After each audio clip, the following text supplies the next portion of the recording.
Bedsheet तरी ICU, बाकी सगळं सोडा, बाकी जनरलची तर अपेक्षाच धरू नका.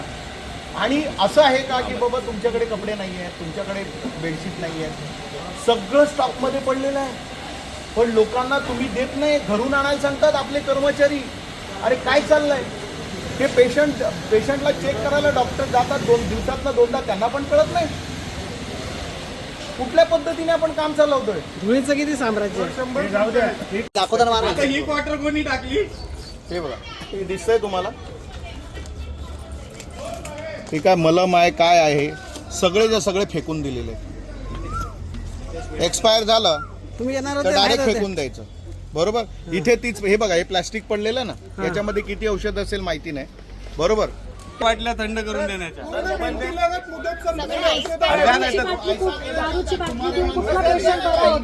कपड्यामध्ये हे सगळं ऐका, महापालिका हे सगळं कशासाठी करते माहिती?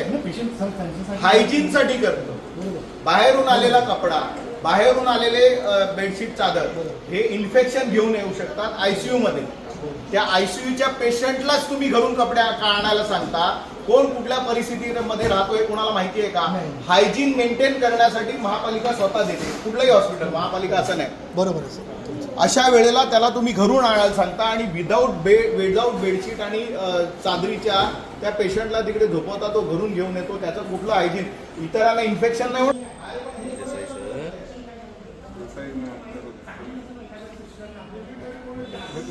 तीन बॉक्स आहेत. तिथेच हे काय विशाल तू जरा बघ. हे काय हे काय आहे? हे प्रोजेक्टर 3 बॉक्स इथे आहेत. 3 नाही 12 आहेत. 12 एका बॉक्स मध्ये 3 आहेत.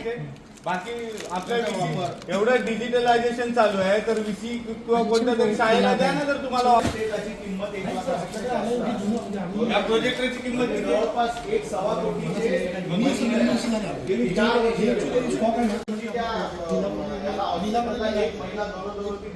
जास्त होतं. हे बेड तुटला, डीएमपीटीला बेड तुटला आणि ती पायी खाली पडली. पण इथे चांगले बेड, इथे काय असेल सोपारा हॉस्पिटलला चांगले बेड सडवून घातले आणि लोकांना चांगले बेड. हा जर अशा गरमीमध्ये हा स्टॉक राहत असेल आणि बाळांना किंवा पेशंटला अशा पद्धतीने जर औषधी देत असणार तर कसं होणार? आणि हे प्रोटीन पावडर एवढं तिथे बॉक्स आहे. ह्या टेम्परेचर प्रोटीन पावडर आहे इकडे. हा म्हणजे मुख्य विषय असा आहे. आणि भिंतीच्या पलीकडे मुदत संपलेली औषधं घेतलेली आहेत, की आपण काही उचलली. आणि हा स्टॉक किती आहे बघा स्टेशनरी.